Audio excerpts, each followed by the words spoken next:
Hello everyone, কেমন আছো তোমরা সবাই? আশা করি তোমরা সবাই অনেক ভালো আছো এবং সুস্থ আছো। চলে আসলাম 10 মিনিট স্কুলের আরো একটি অ্যাকাউন্টিং ক্লাস নিয়ে।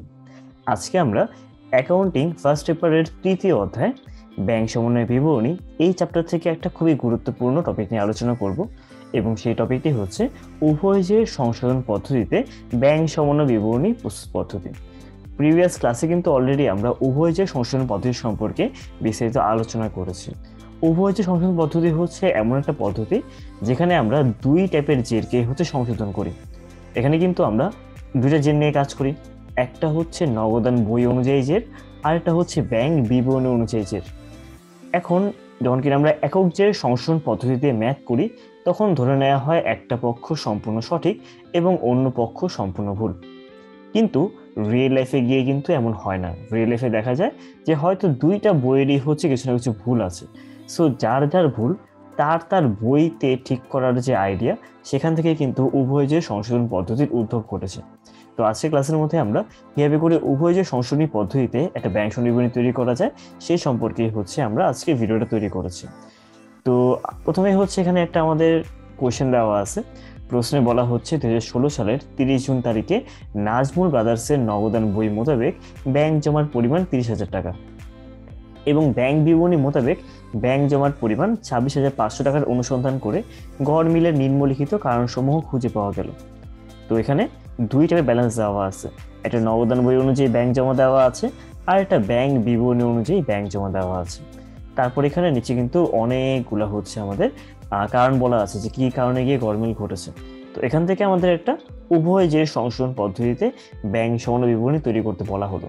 তো অনেক সময় পরীক্ষার মধ্যে সরাসরি আমাকে পদ্ধতির নাম উল্লেখ না করে জাস্ট বলতে পারে যে জাস্ট ব্যাংক সমন্বয় বিবরণী বা উপযুক্ত ব্যাংক সমন্বয় বিবরণী তৈরি করো।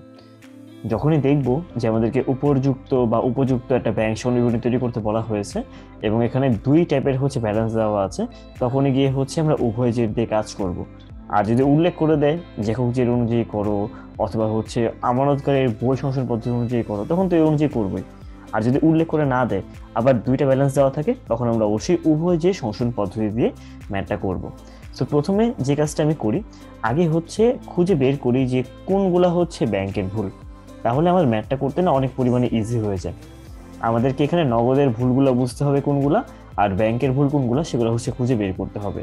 তো তোমাদের যদিও লাস্ট টাইম একবার বলেছিলাম, আমি আরেকবার বলছি ব্যাংকের ভুল কোনগুলো। সাধারণত যে কোনো যদি চেক যেটা আমি অন্য কারো কাছ থেকে পেয়ে আমি ব্যাংকে জমা দিলাম, অর্থাৎ জমাকৃত চেক যদি ব্যাংক কর্তৃক আদায় না হয়, সেটা ব্যাংকের ভুলের মধ্যে গিয়ে পড়ে। 2 নম্বরে ইস্যুকৃত চেক, আমি অন্যের নামে তৃতীয় কোনো পক্ষের কাছে আমি আমার একটা চেক কি করেছি, আমি ইস্যু করেছি, এটাকে ইস্যুকৃত চেক বলা হয়। এই ইস্যুকৃত চেক যদি ব্যাংকে উপস্থাপন করা না হয়, তখন সেই ভুলটা ব্যাংকের ভুল। অন্যদিকে ব্যাংকের নিজস্ব কোনো ভুল, লাইক ব্যাংক ভুল করে আমার টাকা বাড়িয়ে দেখালো বা ভুল করে কমিয়ে দেখালো, এই 3 টাইপের ভুলকেই আমরা কি বলতে পারি, আমরা ব্যাংকের ভুল বলতে পারি। আর এছাড়া অন্যান্য যে ভুলগুলো রয়েছে, নগদান বইতে অন্তর্ভুক্ত করা হয়নি বা নগদান বইতে ভুল করা হয়েছে, ওইগুলো নগদান বইয়ের ভুলের মধ্যে গিয়ে পড়ে। তো আমরা প্রথমেই খুঁজে বের করব কোনগুলো নগদান বইয়ের ভুল আর কোনগুলো ব্যাংক বইয়ের ভুল। যেমন বলা হচ্ছে জুন মাসে ব্যাংক 300 টাকা সার্ভিস চার্জ কর্তন করেছে। যখন কিনা এরকম সার্ভিস চার্জ, সুদ কর্তন, সুদ চার্জ, সুদ মঞ্জুর এই টাইপের কথা বলা হয়, তখন ডিফল্ট হিসেবে ধরে নেওয়া হয় যে ব্যাংক তো বলাই হয়েছে কর্তন করেছে, ধরে নেওয়া হয় যে অন্য পক্ষ অর্থাৎ নগদান বই হয়তো এটাকে লিপিবদ্ধ করে নাই। সো এই ভুলটা নগদান বইয়ের ভুল, কারণ নগদান বই কি করে নাই, লিপিবদ্ধ করে নাই। সো পাশে আমরা এন লিখে রাখি, এটা এন ফর নগদান বই। অন্যদিকে 2 নম্বরে বলা হচ্ছে পাওনাদার বরাবর ইস্যুকৃত 2,500 টাকার একটা চেক ব্যাংক ভুলে কি করেছে, 5,200 টাকায় ডেবিট করেছে। এটা অবশ্যই ব্যাংকের ভুল। ব্যাংক 2,500 টাকার জায়গায় ভুল করে লিখে দিয়েছে 5,200 টাকা, সেটা ব্যাংকের ভুলের মধ্যে গিয়ে পড়ছে। তো পাশে গিয়ে আমরা বি লিখে রাখতে পারি, B for bank. Then bank সুদ মঞ্জুর করেছে 500 টাকা, এটা ওই যে 1 নম্বরটার মতো, সুদ মঞ্জুর এর ফলে ব্যাংকের অর্থ বেড়ে যায়, কিন্তু নগদান বই এটার অর্থ বাড়ায়নি, নগদান বই এটা ভুল করছে। সো ওই যে বললাম, যদিও বলা নাই নগদান বই লেখা নেই, কিন্তু ধরে নিচ্ছি আমরা নগদান বই লেখা নেই। সো এটা নগদান বইয়ের ভুলের মধ্যে গিয়ে পড়ছে, পাশে লিখে রাখলাম এন। ব্যাংকে জমাকৃত চেক প্রত্যাখ্যাত হয়েছে। আচ্ছা, এটা খুবই গুরুত্বপূর্ণ একটা আইটেম, আমাদের একটু মনে রাখতে হবে। যখন কিনা একটা চেক ব্যাংকে জমা দেওয়া হয়, সেই চেকের টাকা যদি আদায় না হয়, সেটা ব্যাংকের ভুল। ব্যাংকের উচিত ছিল নির্দিষ্ট সময়ের মধ্যে ওই চেকের টাকা আদায় করে নেওয়া, কিন্তু ব্যাংক হচ্ছে সেটা আদায় করে নেয়। সেটা কার ভুল? সেটা ব্যাংকের ভুল। কিন্তু যদি এমন হয় কোনো জমাকৃত চেক প্রত্যাখ্যাত হয়ে গিয়েছে, বাউন্স হয়ে গিয়েছে, অর্থাৎ কোনো কারণে গিয়ে হচ্ছে আমার চেকের মধ্যে কিছু ভুল ছিল, হয় স্বাক্ষর মিলে নাই, তারিখে ভুল, কাটাকাটি হয়েছে, বা হচ্ছে টাকার অঙ্কের সাথে আমার লেখার টাকা মিলছে না, বা বাসি চেক, ভবিষ্যতের চেক, অনেক কারণে গিয়ে হতে পারে যে ব্যাংক একটা চেক প্রত্যাখ্যান করে দিচ্ছে, অর্থাৎ এই চেকটা সে নিবে না। প্রত্যাখ্যাত চেক হচ্ছে নগদান বইয়ের ভুল, অর্থাৎ আমানতকারী যে হচ্ছে চেকটা জমা দিয়েছে, হয়তো তার পক্ষ থেকে কোনো একটা ভুল হয়েছিল চেকের মধ্যে, চেক লিখতে গিয়ে, যার ফলে গিয়ে কিন্তু হচ্ছে এই চেকটা ব্যাংক নিচ্ছে না। তো আমানতকারী হয় নিজে লিখে দিয়েছে বা অন্য কারো কাছ থেকে হচ্ছে কি পেয়ে তারপর জমা দিয়েছে, যেভাবেই হোক চেকে ভুল ছিল, এটা কিন্তু ব্যাংকের ভুল না। চেকটার মধ্যে ভুল ছিল দেখেই ব্যাংক গ্রহণ করা নেই, এটা আমানতকারীর ভুল হিসেবে ধরে নেওয়া হবে।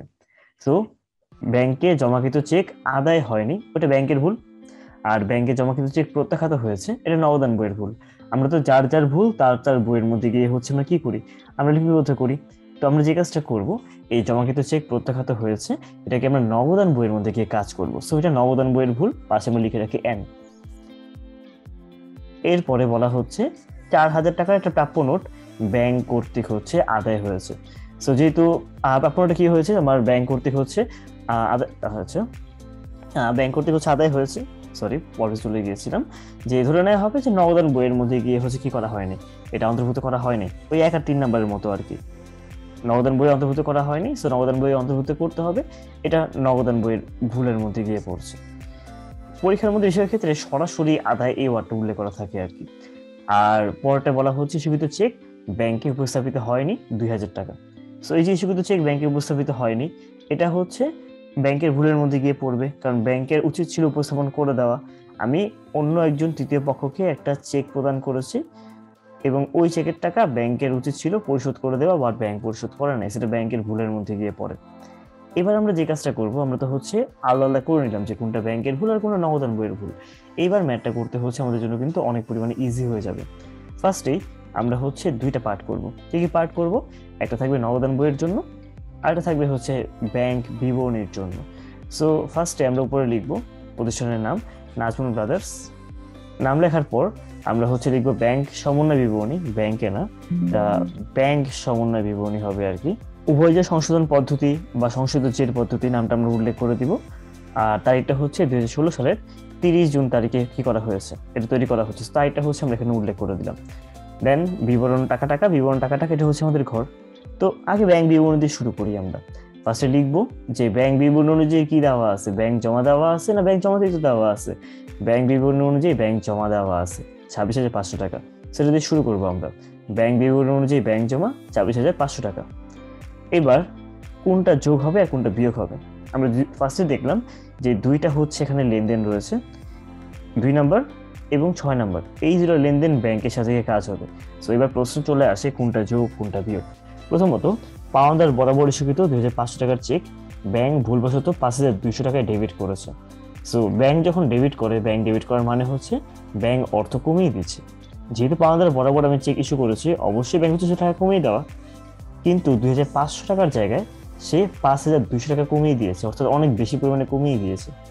সো কত বেশি কমিয়েছে? 5,200 থেকে তুমি হচ্ছে 2,500কে মাইনাস করো, 2,700 টাকা বেশি মাইনাস করে দেওয়া হয়েছে।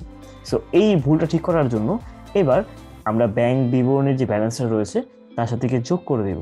সো এটা আমরা লিখে দিব যে ইস্যুকৃত চেক ব্যাংক বেশি টাকায় ডেবিট করেছে, এবং এটা যোগের ক্ষেত্রে হচ্ছে 1 নাম্বার, বাট লেনদেনটা হচ্ছে এটা কি 2 নাম্বার লেনদেন, পাশে লিখে দেবো হচ্ছে আমরা 2, টাকার পরিমাণ হবে 2,700 টাকা। অ্যান্ড আমাদের এখানে 6 নম্বরে বলা হয়েছিল ইস্যুকৃত চেক ব্যাংকে উপস্থাপিত হয়নি 2,000 টাকা।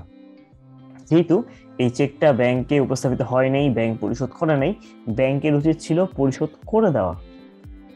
যেহেতু পরিশোধ করে নাই, এবার পরিশোধ করবে, উপস্থাপন করলে বা পরিশোধ করলে ব্যাংকের অর্থ কমে যাবে। এই কারণে এই ইস্যুকৃত চেক ব্যাংকে উপস্থাপিত হয়নি, এটাকে মাইনাস করতে হবে। তাহলে এই 2,000 টাকা আমরা নিজেও বিয়োগের দিকে, ইস্যুকৃত চেক উপস্থাপিত হয়নি অথবা ব্যাংক কর্তৃক উপস্থাপিত হয়নি, এটা বাদের ক্ষেত্রে হবে 1 নাম্বার, আর লেনদেন নাম্বারটা 4। তো 2000 টাকা, 2700 যোগ করব আর 2000 বিয়োগ দিব, তাহলে এখানে ব্যাংক বিবরণী অনুযায়ী সংশোধিত জের হয়ে যাবে 27,200 টাকা। ডাবল দাগ দিয়ে আমরা ম্যাথটা শেষ করে দিব। শুধু সংশোধিত জের না লিখে পরীক্ষায় বেটার হয় যদি পুরোটা লিখে দাও ব্যাংক বিবরণী অনুযায়ী সংশোধিত ব্যাংক জমার ব্যালেন্স, এটা লিখলে হচ্ছে বেটার আর কি, ফুল ফর্মটা লিখে দিলাম। এরপর আমরা নগদান বইয়েরগুলো নিয়ে কাজ করি। প্রথমেই নগদান বইয়ের হচ্ছে এখানে ব্যালেন্স দেওয়া ছিল কত, নগদান বই অনুযায়ী ব্যাংক জমার পরিমাণ ছিল 30,000 টাকা। সো লিখবো নগদান বই অনুযায়ী ব্যাংক জমা 30,000 টাকা। এরপর কোনগুলা যোগ কোনগুলা বিয়োগ সিরিয়ালে যাই আমরা। জুন মাসে ব্যাংক 300 টাকার সার্ভিস চার্জ কর্তন করেছে। তো সার্ভিস চার্জ কর্তন করলে ব্যাংকের অর্থ কমে না বাড়ে? অবশ্যই কমে। যদি নগদান বই কমাই নেই, নগদান বই কমাই দিবে, তাই এটা বিয়োগের দিকে আসবে যে ব্যাংক কর্তৃক সার্ভিস চার্জ ধার্য কত টাকা, 300 টাকা, এবং এটা হচ্ছে 1 নাম্বার লেনদেন, এটা বাদের দিকে চলে আসলো কিন্তু। দেন 3 নম্বরে বলা হচ্ছে ব্যাংক সুদ মঞ্জুর করেছে 500 টাকা। সুদ মঞ্জুর এটা আয়, এর ফলে ব্যাংকের অর্থ বেড়ে যায়, আর সুদ ধার্য বা চার্জ করে এটা হচ্ছে ব্যয়, এর ফলে ব্যাংকের অর্থ কমে যায়। যেহেতু সুদ মঞ্জুরের ফলে ব্যাংকের অর্থ বেড়ে গিয়েছে বাট নগদান বই লেখা নেই, সো এবার কি করতে হবে, এক্স্যাক্টলি সঠিক, এবার আমাদেরকে যোগ করতে হবে। সো ব্যাংক সুদ মঞ্জুর করেছে, এটাকে আমরা যোগের দিকে নিয়ে যাব, যোগ ব্যাংক কর্তৃক সুদ মঞ্জুর, এটা 3 নাম্বারটা, এটা হয়ে যাবে 500 টাকা। দেন ব্যাংকে জমাকৃত চেক প্রত্যাখ্যাত হয়েছে।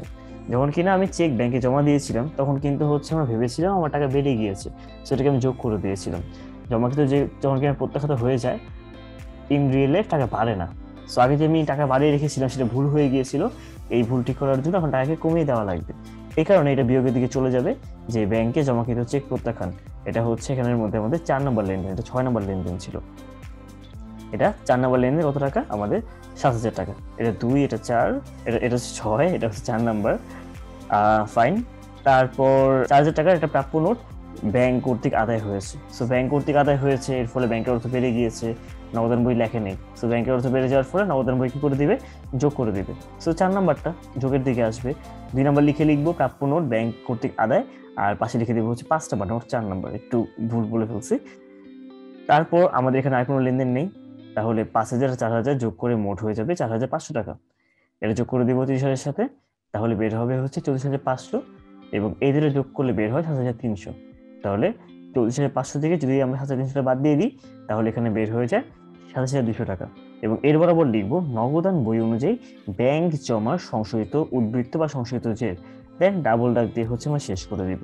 যদি পারফেক্টলি সব ম্যাথ দেওয়া হয় তাহলে অবশ্যই আমার এখানে নগদান বই অনুযায়ী ব্যাংক জমার যে ব্যালেন্স আর ব্যাংক বিবরণী অনুযায়ী ব্যাংক জমার ব্যালেন্স দুই পাশ সমান হবে। কিছুটা র্যামিলের মতো কাজ করে, বা আর্থিক অবস্থা বিবরণী যেমন দুই পাশ মিলে যায়। সো এখানে গিয়ে যদি সব লেনদেন ঠিকঠাক দেওয়া থাকে, যদি মিলিয়ে দেন যে টিচার কোশ্চেন করেছেন, অবশ্যই তোমাদের দুই পাশ মিলে যাবে আর কি। সেভাবে করেই আমরা পরীক্ষার মধ্যে খুব ইজিলি উভয় যে সংশোধন পদ্ধতিতে ব্যাংক সনদ বিবরণী তৈরি করতে পারি। তাহলে আজকের জন্য এতটুকুই, তোমার সাথে দেখা হচ্ছে পরবর্তী ভিডিওগুলোতে, এবং এই ভিডিও দেখার জন্য তোমাদের সবাইকে ধন্যবাদ।